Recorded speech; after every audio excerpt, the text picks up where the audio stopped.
Okay, wonderful. We've been talking about workforce for the last 2 days because you can't do anything without your workforce of today or tomorrow. Andy, I'm going to hand it over to you. You're the CTO of REI.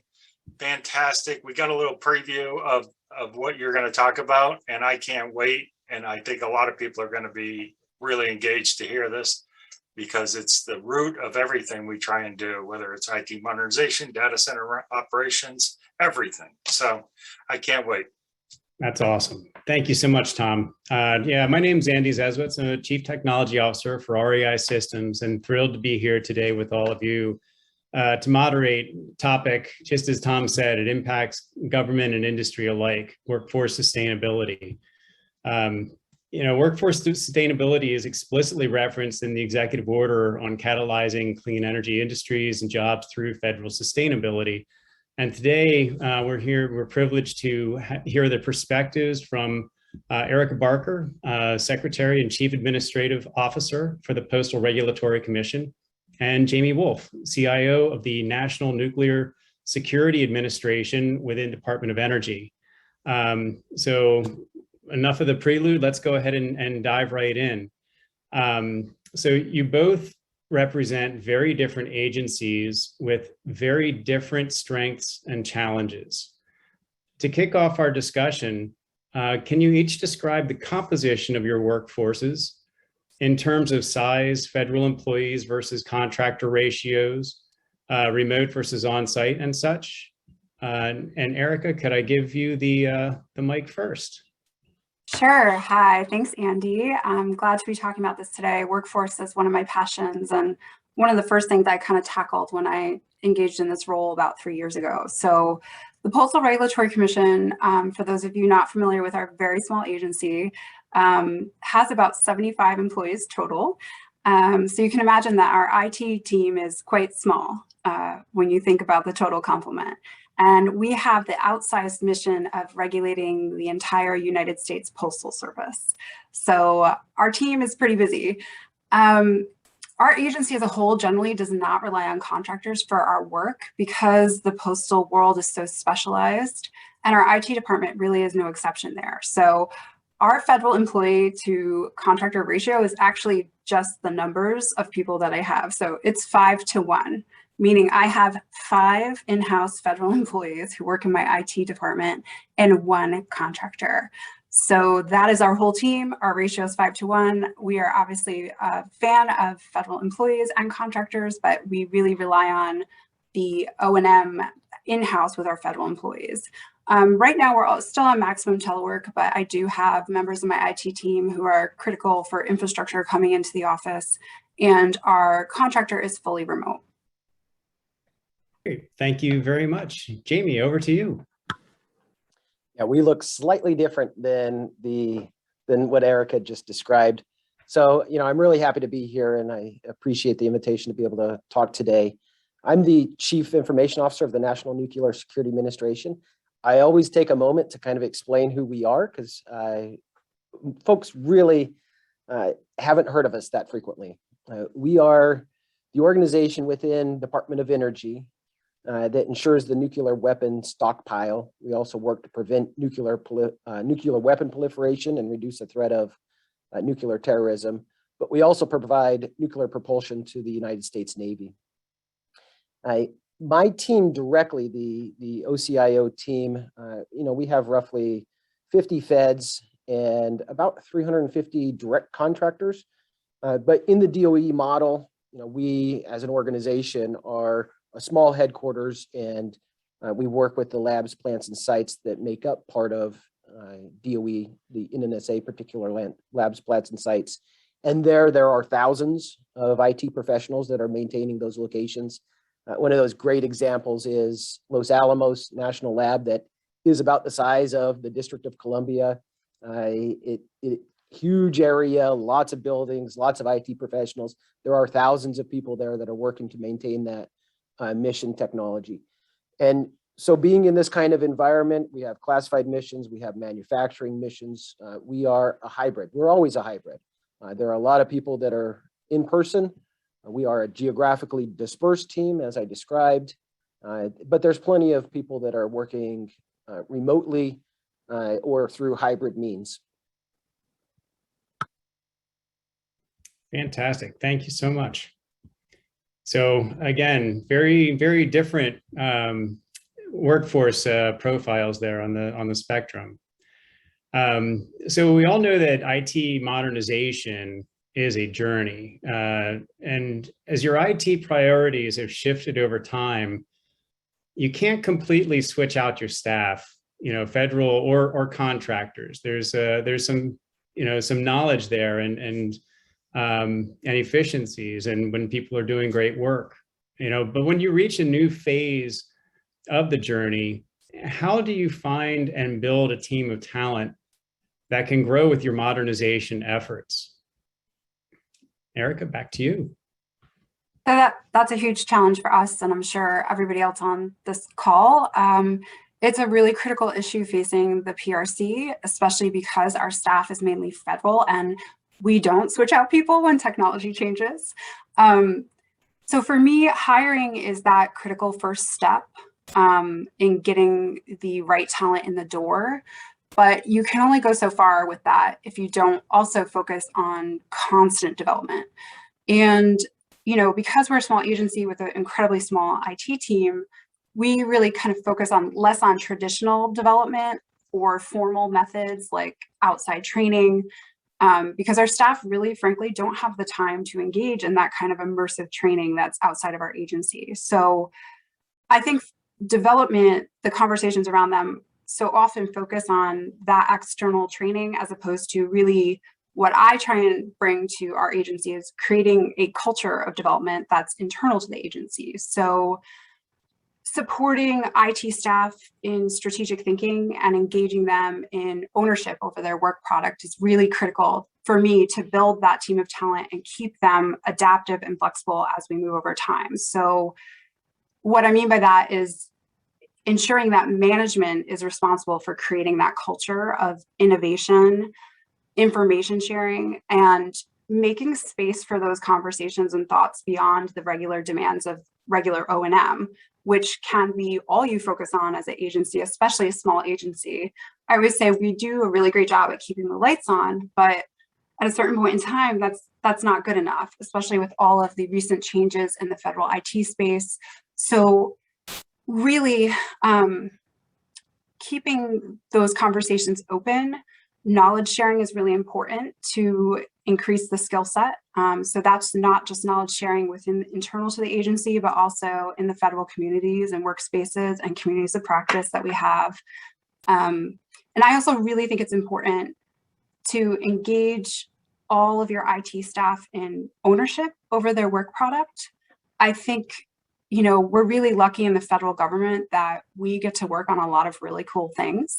And I think it's up to a manager to remind people of how cool things can be, and giving them the ownership over the work so that they're involved in the development, even if they're doing O&M, making sure they know they can make recommendations, they can spot problems, they can always go to you with areas of improvement, and then allowing them to bring those issues up the chain with you as a manager to kind of get them involved. And I think, again, as IT is super dynamic, we really need to be focused on involving them in those conversations and giving them ownership and having that culture of information sharing in order to adapt to the ever-evolving IT system. So it's a huge issue. I could talk for an hour about it, but I'll let James chime in at this point. No, keep going. It's funny because we had a conversation about this the other day, and it was funny because Eric and we just went off and we just kept talking and people had to pull us out of the conversation. So she definitely can go on for an hour, and so can I. But, one of the things that I think is so incredible here when we talk about workforce, even in large organizations, we talk about strategies, but in the end, we're talking about people. And it's a personal connection between a manager and the employee. We're all in that situation. We all have our bosses, and we have people that we work with or people that work for us. So we have the same challenges, regardless of the size of an organization or the complexity of an organization. At NNSA, we're looking at it through kind of three different strategies. It's how do we recruit, how do we develop, and how do we retain the workforce of today and tomorrow? And I think when I look at IT modernization, we focus in on how do we deliver the technology that mission needs, but I need the people to be able to manage that technology that we have today and the technology that we'll have tomorrow. And so I've got to pay attention to that workforce. And we have a whole lot of tactics that we use, terrific tactics, when we're looking at recruiting folks. In fact, I have a couple of job openings right now. So if anybody's out there that's looking for a job, I have a couple of data scientist positions open when the new job categories that OPM opened up. One of them is a data scientist in cybersecurity. So please apply. It's out in Las Vegas. Who doesn't want to go to Vegas? But we do other terrific things in how do we recruit people. We have a wonderful program that's a minority serving institution internship program that is very focused on those underserved, underprivileged communities to make sure that they have paid opportunities to be interns within an NSA. But then DOE, they have this fantastic new program that's the Omni Technology Alliance, where it's internships, again, paid, to get every opportunity to students. I think we will probably fill over 200 interns this year. So, that's on the recruit side, but on the development side, I think, it's not enough to get new people in the door. We've got to be able to take those new people and make them competent technologists or strong data scientists. And we've got to pay a lot of attention to development. In NSA, we're starting to put more attention on the in-person development. Over the COVID last couple of years, a lot of our workforce development has been virtual learning and training and certifications, which is important, and it's a fantastic capability that we offer to the whole workforce. But we really need to get back to the in-person also. And I think it's a combination of the two. And we're working quite a bit with GSA to try to let's scope something and figure out if we can do something as a team rather than just in NSA doing it by themselves. Yeah, I'll just add on to that. I think from a small agency perspective, we don't have separate programs, and we would love to institute them, but we simply don't have the resources to do different hiring initiatives. So one of the things we do is we focus on using our Schedule A authority to go out, and before we post a job, we search the OPM shared list of persons with disabilities for resumes that resonate with what we're looking for. And because we do not have a lot of positions, because fortunately for me, when people come to the PRC, they tend to stay. And I really am so thankful for that. It's really critical for us to have a really good interview process and have, the hiring is really critical up front. So we spend a lot of time there working with the individual, because we really need people who have a broad skill set and kind of an entrepreneurial spirit to come into a small agency and be able to take on these tasks that don't just include O&M or I'm giving you this assignment. They're more global, they're bigger, they're owning programs and doing the day-to-day O&M as well. So it's a different strategy for us because we just don't have those kinds of resources, but it's still, hiring is super critical. And in the future, we are going to be looking at collaborating with other agencies to have some kind of internship program where we can bring people up, because I tend to hire people who have a lot of experience, because those are the needs of my small agency. I need people who can come in and just hit the ground running. But that doesn't give others the opportunity to come up and grow within our organization from an IT standpoint, which they're able to do in other departments. So it's something we're looking on expanding in the future, but it's definitely a big challenge for us. And I like to think that what we're really building is a federal IT workforce, whether you're a support service contractor, maybe a federal employee, or maybe providing IT systems to the federal government. We're all in the same mission space. And, regardless of what agency you're in today, you may be in, my agency on my team tomorrow. And, how do we as a group work to really build that workforce of tomorrow? I think that's critical. And we shouldn't be building our own capabilities. We should be leveraging those common approaches. Where you have needs, we should be able to work together to be able to solve those needs as a team rather than as a bunch of different organizations. And bigger than our conversation today, I see a lot of efforts in the federal space going in that direction. So, the zero trust guidance, like sharing a playbook and sharing things so everyone can kind of operate from the same baseline and foundation, that's going to help with the federal workforce as well. Because I agree with you 100%. I think a lot of our IT staff have come from larger agencies, and they're surprised when they walk into a small agency. And we've made leaps and bounds in our IT modernization initiatives because of these hires, but they're shocked that, it's not all standardized. And that's something, again, having a zero trust baseline, the basic steps every agency should have shared globally across the federal community is the first step to getting us there, where our workforce can go to any other agency and say, oh, hey, this is the way it should be, and then help to make sure we're sharing the same information across federal agencies, for the better of the whole. I always say, I think small agencies are, again, really dedicated to O&M, do a great job keeping the lights on, and just don't have the other resources through their workforce to do some of the necessary improvements and initiatives that are required globally. So if we share those resources, then it helps my workforce, helps your workforce, and helps the federal government as a whole. Fantastic. And I know you all may have touched on this as part of your answer to the last question, but I just want to kind of double click on something. What is your biggest, of these challenges that we're talking about, what is the biggest workforce related challenge right now? And is your answer the same as it would have been if we were talking pre-COVID?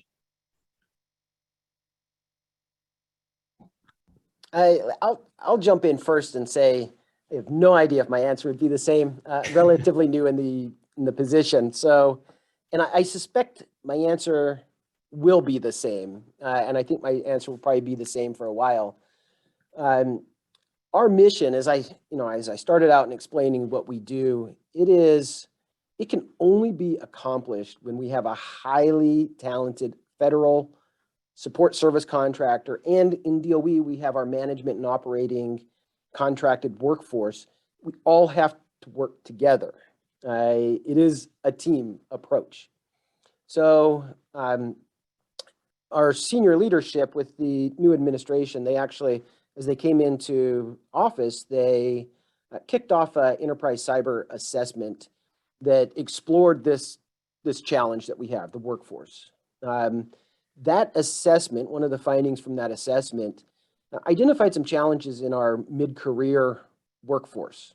And so we're being fairly effective at recruiting folks into the teams, and we are retaining folks towards the ends of their career, but there's some gaps at the mid-level. So that's why I brought up the conversation earlier in the last question about those strategies on how do we recruit, develop, and retain. And so, we've got to make sure that we're bringing in that workforce of today and tomorrow to fill those gaps. But we've got to help our workforce that is existing now become the leaders of tomorrow. So how do we develop them both technically and programmatically, but from a management perspective? How do we give them the tools to be successful in their positions in 2 to 4 years and move them from being an apprentice to a journeyman to that, expert in their field? And that is our challenge as managers and leaders within the federal government. And for me, it's inclusive of the contracted workforce also. I must pay attention to everybody that's on the team because we can't do our mission without everybody being involved.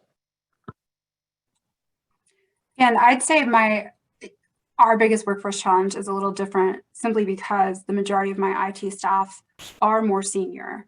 I don't have a team under each person. I have a CIO, I have a CISO, I have a cloud architect and network program manager, which is one person, by the way. And I have one help desk support and one database administrator. So they are all really well developed, I would say. I think our biggest problem is really resources. Not having redundancy and function to support our CISO, not having a cybersecurity specialist, so that I've been so lucky to have really amazing talent on my team where they can handle the daily O&M as well as running a program and innovating and strategic thinking, but they're all really tired. And it's my job as a manager to kind of try and get more resources. And resources aren't just funding based, they're skills based, they're also knowledge sharing. So I try and reach out into the federal community and get any shortcuts we might get for our people because we all are doing the same work. So, I'm rolling out Teams. We just rolled it out this week for our staff, and I'd love a Teams governance guide. I'm sure, I've gotten a few just by asking around, but it's something we all need to have, those of us using Office 365. So we, ask around and get that as a shortcut to my staff instead of having my, CISO and CDO kind of put their heads together and come up with something from scratch. So resources are the really, really big thing for us, just having the ability to, like I mentioned with development, it's really important to make time for strategic thinking. And when my staff is so focused on just like fixing everything because we're doing infrastructure modernization, it's difficult to think about the next steps when we're just trying to build a foundation that we're comfortable with from a security perspective, from a, moving to the cloud, all of these things. And it's difficult for us to adapt when, the executive order came out in last May. Just for us to read it means my CISO has to stop what he's doing and go through everything. And then we have to develop a plan, whereas our agency still isn't at even some of the baseline requirements to then innovate and improve. So we struggle with that because we want to keep up. We want to be the best of the best, especially for a small agency, but we just don't have the resources. And, that's also an issue for retention because I don't want my staff to get burned out because they're always responsible for everything. Yeah. Oh, that's great. Thank you. There's no shortage of challenges when we talk about technology and training aspects. Moving into another question, I think it's fair to say that for most of us in the tech space, discussions about sustainability, energy emissions, carbon footprints don't commonly come up in our day-to-day duties. In an ideal scenario, what support or what sort of support would you like to receive from other government entities, industry, or really anyone to help you familiarize your IT workforce with the concepts being talked about at this summit, regarding the connections between IT and sustainability? Do you want to take that one, James, first? Sure. I don't think Erica will have much different to say. We need simplicity. Everybody is running to do their job, and we're busy. Even on the team that we have, it's not like we have all this spare capacity to, as I was listening to the previous conversation, to think deeply about, cooling in a data center. We just want the cooling to be there. And when it fails, we know we have problems. So the more simplistic that we create our programs, initiatives, and as that flows into technology, the better off we are. We need to remove as much of that complexity and let it be engineered into processes and procedures and capabilities so that we don't have folks that have to be a PhD scientist to understand how to make something work in the most efficient way. I think that's probably the most important thing. I've been in quite a few of these conversations in the data center community of interest, and we always have these two extremes. We have folks that have an incredibly deep understanding on how things work, but the vast majority of people that are out there that are operating these systems, they just want them to go. They just want them to work. And we might have one or two of those deep engineers on staff, but most of us are just pushing buttons. So how do we enable the button pushers to be successful? Yeah, I would agree with that, especially for a small agency where I just talked about resource constraints. Simplicity is key. A lot of us struggle simply with just digesting and distilling the information that these amazing experts have put together. But it would really be helpful to have a small list of concrete actions that could be taken by different groups. For example, a lot of times for a small agency, the information that's shared is not really relevant to us, but it should be, because sustainability is very important. So what does it look like to initiate sustainability at a small agency especially where you don't have an environmental component to your mission? What are some simple no cost or low cost steps you could take? Are there questions you can ask a vendor that are a checkbox that meet the sustainability requirements? So you can do that when you're doing RFPs or statements of work. Again, a lot of times some of the solutions that I hear about are always purchasing something. And as a small agency, I will just stop listening at that point, because I need something first that I can do right away that is no cost or low cost to make those improvements. And we are just as interested in sustainability, but again, sometimes the complexity or the outsized scope of the conversation pushes us out of the room on that. Fantastic. Thank you. And we are rapidly coming up on our time this afternoon. Are there any final thoughts that either of you would like to share with the audience? I would just say I really thank everybody's time today. I think we've gone over, and that's no surprise. We're going to talk no matter what, and been watching the chat, so there's a couple of good comments in there also. This is an incredibly important topic. We are all part of the workforce, so thanks for this opportunity to talk to you today. Thank you. Thank you both for joining. Appreciate it. And Tom, back to you.